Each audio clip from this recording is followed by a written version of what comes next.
So welcome to the Starting Your Own Business live Q&A. My name is Dave Holland from Results Rules over in Luxembourg. And joining me today is Sam Acton, CEO, founder, managing director, chief bottle washer of Domestic Angels franchise in the UK. So Samantha, welcome. How are you? I'm very well today. Thank you very much, David. Thanks for having me here. It's a pleasure. It's a pleasure. And to launch straight in, we're going to take some questions maybe as we go along. They can come through on the chat. I'll pick those up on my separate screen there. But I think really to start this with the series off to a degree is I think now we're coming out of lockdown, things are opening up, certainly in the UK. Things are happening and bubbling along, and people are thinking either go back to work or start their own entrepreneurial journey, start their own business. So a lot of things going on in the economy, which is a very good opportunity right now, and lots of choices. So people can either start their own business, or they can go down the franchising route as well. So if I was to look, if I'm starting my own business, why on earth would I buy a franchise? What's so special about franchising? Well, first of all, you don't buy a franchise, you invest in a franchise. Okay. And like any good investment, you get your money back at the end of it. So that's a really important point, because people think, oh, well, I'm giving away my hard-earned money that, you know, might have saved up over the years or from a precious redundancy. And that then it would all disappear. That's not true, because when you when you invest into a franchise, what you get is a proven business model. Now, if you start your own business, you have a blank sheet of paper. Okay, there's nothing on it. You've got to start somewhere. You've got to write a business plan. You've got to try and make the whole thing stack up. You've got to work out how to price. You've got to learn how to employ people. You've got to learn your processes, your systems. You probably need to buy tech externally. There's any number of things. Whereas when you enter into a franchise arrangement, a franchise will give you a whole load of this already defined. So we're going to tell you what you need to do, first of all, to set up as an employer, because our franchisees are employers. So they employ people to go out and do the work, and the employers are managers. So we're going to say you need to contact HMRC and do this, you need to set up your insurance and do that. And it's all in the operations manual, and we're going to direct it. And we also train the franchisees, so we make sure they understand how the tech works, because we do have all the tech ready. So you get the tech, that's what you're buying into. You'll get buying into the training or investing into the training. See, it's so easy to say buy instead of invest, isn't it? It is. Sorry about that. All the time, yeah, you've got me going. All of the tools and all of the processes that are required in order to run a successful business sooner rather than later. If you run with a blank sheet of paper, the chances are it will take you a lot longer, and the risk will be substantially higher, because you don't know how your business model is going to stack up or whether it's going to work. We already know our business model works, and that with the right candidates investing, and don't forget, we need to appoint the franchisees, because we need to make sure that our investment works.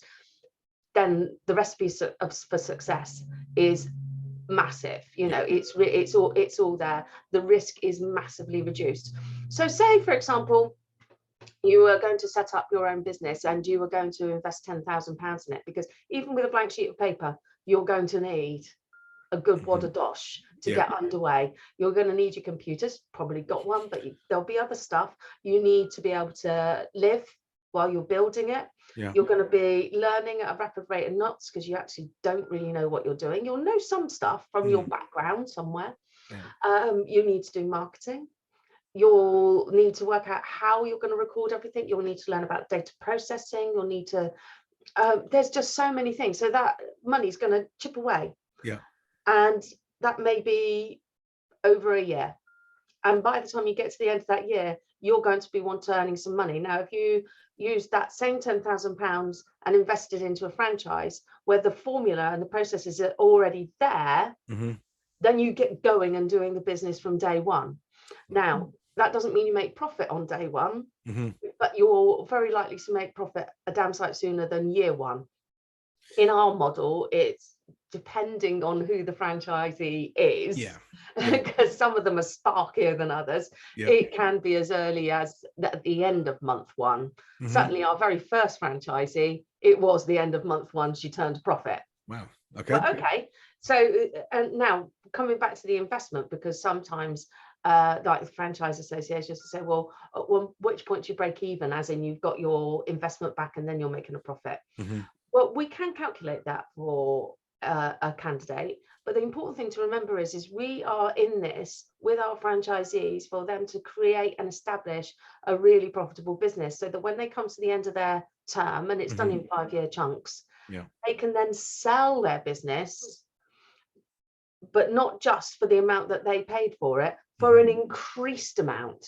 Yes. Okay. Yeah. So that's where the return on the investment comes. Right. So you put in your investment, you earn your profit and your money throughout, and then you get your investment back. So if I'm pretend I'm looking to start my own business, and I think it's a challenge a lot of people are facing now. They're thinking about their futures and their careers. Maybe their careers have changed and this sort of thing.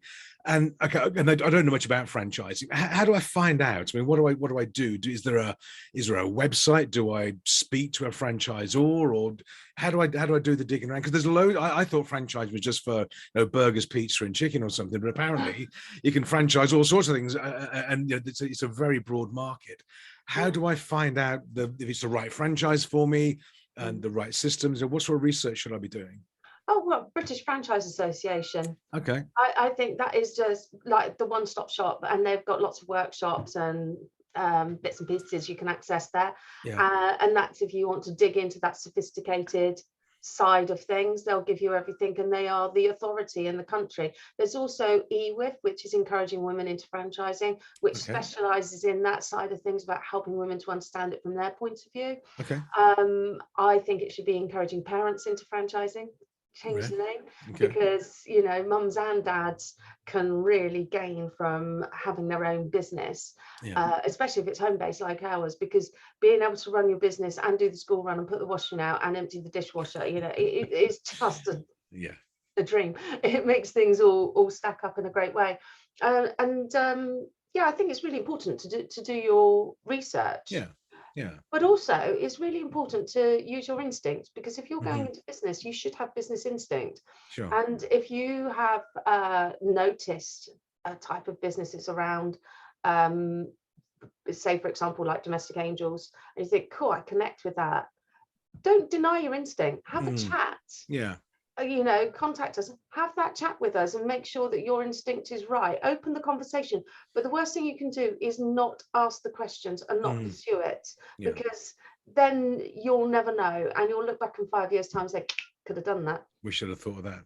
But surely, having a franchise, I'm coming out of if I'm in a corporate job, for example, or whatever it is, and I'm looking around, if I buy a franchise, aren't I just really buying myself another job, another boss? Do I not have my own sort of control and less freedom, or not? No, you invest in your business, and it is your business. It is, as a franchisor, it's not my business. The law makes that very, very clear. Right. What, as a franchise, you do is you follow the processes and systems. Now, some franchises will be much stricter and authoritarian than, say, for example, we are. Right. Okay. So you need to choose what might suit you as a personality. You might actually enjoy having that very full-on, belts and braces situation, whereas we like to see people use the framework and be quite entrepreneurial at the same time. So they're developing skills that they might take forward into other arenas or for the future. Right. Which is really great fun to see people grow and blossom in different ways. So no, you're becoming your own boss. That's what you're doing. You're determining how this is going to grow and how it's going to be. The idea within Domestic Angels is that you are a manager in your home base. Now, the different franchises, like you said, so there's window cleaning franchises, where as the window cleaner, you might be the franchisee. Right, okay. And that goes for different gardening ones as well, where you are the gardener and you're the franchisee. In Domestic Angels, we're a management franchise. So, David, we would appoint you as the franchisee in Luxembourg. And we would provide you with all the processes and systems and mentor you after the training to be able to recruit your own team of angels. And to do your own marketing and onboard customers and allocate angels to customers and it's a long-term relationship situation, so that then you're creating this business flow with customers and angels, so you're actually creating employment for other people as well. Yeah, and it moves like that. So you can do it in the times that suit you, but within reason. Of course, you need to be open during the day, but you might say, most of the franchises at the moment will say their office hours are between 9:30 and 12:30. Right. Okay. On 4 or 5 days a week. And they take calls during that time, and they might respond to emails during that time. But that really depends on whether their kids are in school or not as well. So at the moment it's school holidays, so I can guarantee you those emails are being dealt with either very early in the morning or late in the evening. Yes, okay. Because they want time with their kids.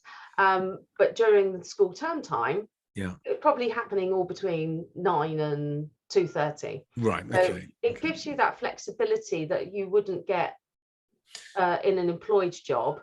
And as I said before, but whilst you're, you know, between emails, you might run in, make a cup of tea and put the washing out, and it's just so satisfying to be able to do those things. But more to the point, it means that you're on home turf when the kids come home. You can do the school run easily around your business. And yes, it's about being highly organized. People use the word juggle. I don't juggle. It's about being highly organized. Good customer service, highly organized, makes it all fall into place. So this is for me. So I invest in a franchise with potentially domestic angels, but it doesn't mean I have to do the domestic cleaning myself, though. I can run. Okay, right. Okay, that makes a bit more sense. No, I mean, some franchisees do. Sure. And that's okay. That's their personal decision. It's a good way of keeping fit, and you're getting paid for it. So why not? And some of them do, so that they can go in with their angels and be working with and keep that relationship with them. So go to with a different one each week, so that they're having a conversation to help build their relationship with their staff. So, you know, there's different ways of doing it. And also, you know, when you get that last minute call from somebody who's absolutely breaking their heart because they need some help, it's sometimes very difficult not to say, I'm coming. And I understand why the franchisees do that, because they have ultimate brilliant customer service. And it is their choice.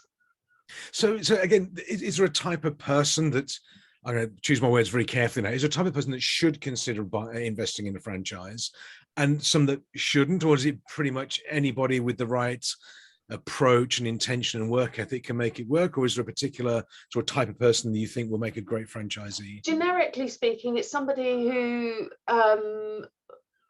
fancies having their own business, but wants a team around them. Right. Okay. Yeah, because it can be a lonely old place in business, starting your own thing as a. Oh my God! Yeah, it is. I did it for years. But wants a team around them, wants to feel part of a network, or for us, it's about being part of a family. So definitely, those are the two things. You've still got to be determined. You've still got to be prepared to put in the effort, whatever franchise you go for. Sure. But us, the big key things is being organized and customer service. Understanding that everybody is a customer. So your staff are your customers, because you're setting the pace about how they feel and how they want to value customers. So you must value them. And would I need any qualifications or particular experience, or is that part of the offer that you need to guide and train and mentor through the systems? No, I cannot appoint franchisees who don't have the ability to organize and deliver customer service, because they would then fail. And what people need to understand is, as a franchisor, I cannot afford to have people come on board who are going to fail. First of all, it's too time consuming. Secondly, it damages the reputation. We have built over 20 years. Right. Okay. You know, so we need to have the right candidates come on board. So I do want to be convinced that somebody really wants to do this. Yes. Okay. I don't need anybody who's half-hearted about it. It's like, convince me you want to do this. You want to take control of your time and your life and your money, Yeah. that you're good at customer services. You can do this. I mean, people who are good at customer service in an organization, for them, it's a walk in the park. Sure. Yeah. I mean, it's the same thing, just translated, I guess. So, okay. Yeah. It's a natural thing. So yeah, you have to have the right fit. Mhm. And if you're not strong at customer service and organizational skills, you're probably not looking at the right franchise with us. You probably need to look somewhere else. And I'm going to tell you that. Yes. Okay. Yeah. Yeah. You'll weed people as they go along. But I mean, I guess it is I don't like want going. people investing and failing. No, absolutely. It's not good for them, and it's definitely not good for me. Yes. Okay. Yeah. And looking at this typical the day in the life of a franchisee, is it I mean, can they choose the hours? If I invest in the franchise, can I choose the hours I work, and then does that define my income? The more I do, the more I get, or how does that sort of work within the framework? Okay, so yes, overall you can choose your hours, although we do require that you have some sort of contactable time, Monday to Friday. Yeah. As I said before, 9:30 to 2:30 seems to be quite popular. And that contact time might be that you happen to answer your phone during that time. Yeah. And you'll be out and about. You might be out visiting new clients. You might be out checking your staff, making sure they're okay, or you might be out with your mate for lunch. Sure. But you're keeping on top of your calls in a reasonable way. Okay. Everybody knows that sometimes you can't take calls, but it's about getting back to the people in a reasonable time and keeping an eye on your emails. So emails come on mobile phones as well, so it doesn't stop you from being out to lunch with your mate. Sure. You can still be able to keep on top of that. So that contact, that accessibility is very, very important. Now, in terms of other times of the day, it's your choice. When I was doing that role in the business, which was pre-2017, I prefer to do everything very early in the morning. Over the years, that was my choice because I wake up early and that's when I spark the best. Some people are nighttime people and early people. So it's very basic, easy trick. I'll start at 5:30 in the morning. I don't expect you to. That's when I do it. But you do your emails. You might be doing your programming in our smart diary or whatever it is. But anything like a communication, like an email, put the delay send option onto it, so that it appears at a civilized hour. Sure. Because the key here is, and everybody's learnt this over the last 18 months, we all work flexible hours. Absolutely. And just because I email you at 5:30 in the morning, I don't expect you to respond at 5:45. We all know what reasonable is. Sure. So I invest in the franchise. It looks very good. I don't have to do the physical work myself. What prevents you putting a franchisee, another one, sort of in the next road to me, or putting 5? Or how does that work? The law. So, okay. Okay, good. Yes, no, we're very tight on this. We have a franchise agreement with our franchisees, and it defines the territory. Now, the territory is the area in which you can do business in. So, okay. So between us, we can work out the territory. Now, if you go to some franchises, they've mapped the whole country, and there's territory 1, 2, 3, 4, 5, 6, 7, 8, 9, 10, 11, 12, 13, 14, 15 already defined. And as a candidate, you'd come in and say, oh, well, I might quite like number 2, but I would have liked half a 3. And they'll go, you either have 2 or 3. Okay. We don't do that. What we do is we want to meet you. We want to find the right candidates more than anything else. And say, David, you grew up in which area of the Midlands, was it? Oh, sunny Birmingham, no less. Sunny Birmingham, Particular area in Birmingham, because Birmingham's Handsworth. Handsworth Wood. No, the posh end. Handsworth Wood was the posh end. Okay, was and then you left, of course. Exactly. Okay, so say you were still living in Handsworth, and you made an inquiry and said, this is where I am. I'd say, well, okay, you've lived there for years. You've already got a natural network because you've lived there for years through family and friends and general contacts of hobbies and sports or whatever it is. So the best thing we can do is design your territory around your already natural network that's established. Yeah. So we're going to allocate between 20 and 25,000 chimney pots to you around that territory, that area that you already know. This is the way to make it easy. Yes. This is simple success criteria. Okay. Yeah. Okay. But so it's an exclusive, it's mine. Nobody else can trade within that area from the franchise then? Yes, but we do have a neighbourly clause in there. Right. Okay. So, you know, I just referred to the fact that your network's in Handsworth and your family, but you might have an auntie who's got a friend who's just outside your territory. Yeah. Yeah. Might be in the next territory. Okay. And auntie's friend says, but I really want David to look after me. Now, so what we did there, because our business is all about humans. Sure. Yeah. Sure. And we all know auntie's friends all over the country. Okay. Yeah. And there is actually plenty of business out there for everybody to be super successful. So it's not about saying, oh, well, they're successful because they had auntie's friend. No.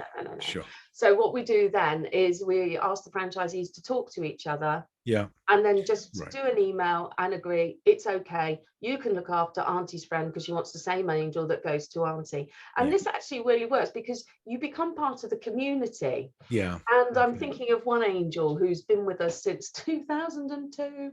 Wow. Janet. Okay. Yeah. And she has a set of customers. Some of them are no longer with us.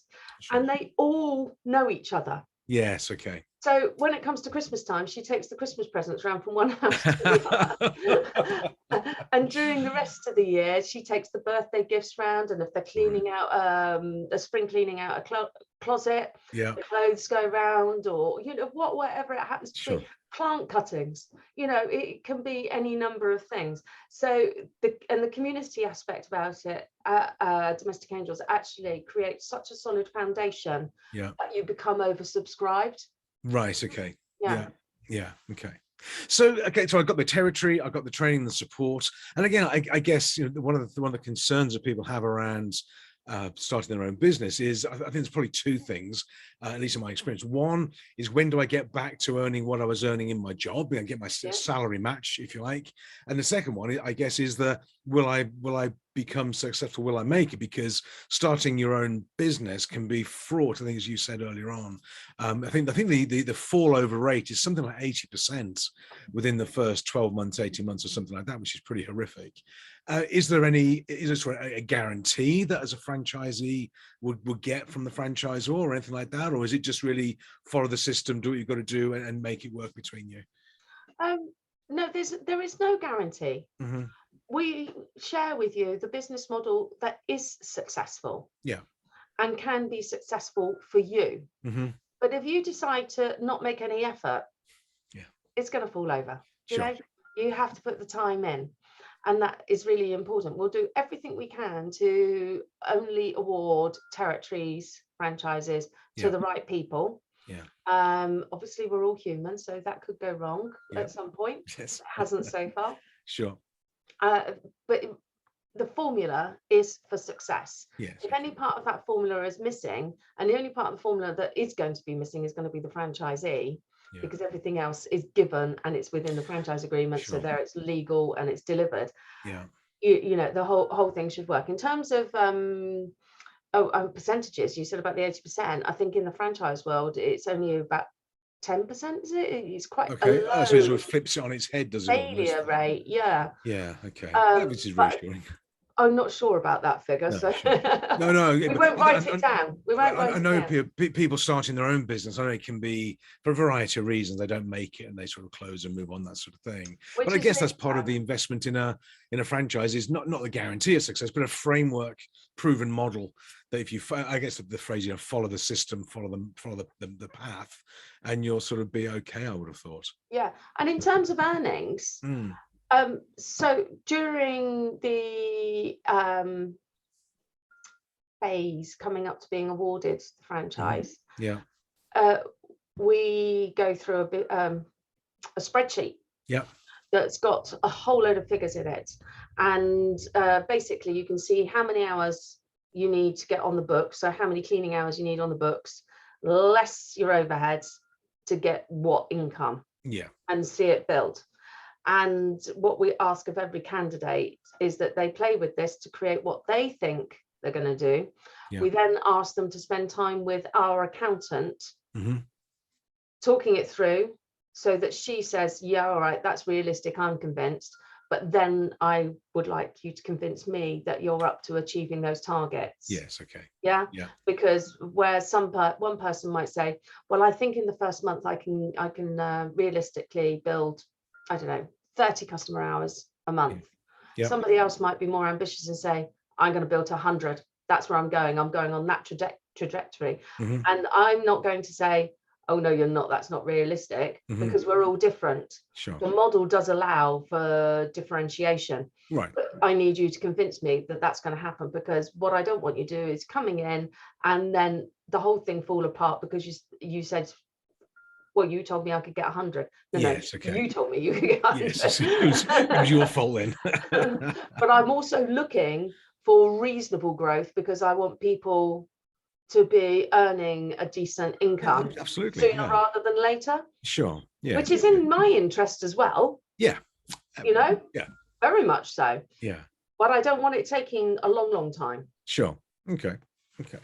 So if anybody listening to this conversation, that they've got to the point in their careers now, they're thinking about the way forwards, and there's lots of options out there, and then maybe they've come across the word franchise, they've seen the burgers and the pizzas, that sort of thing, and they want to find out more. Okay, they've got the British Franchise Association, as you said, and rightly so.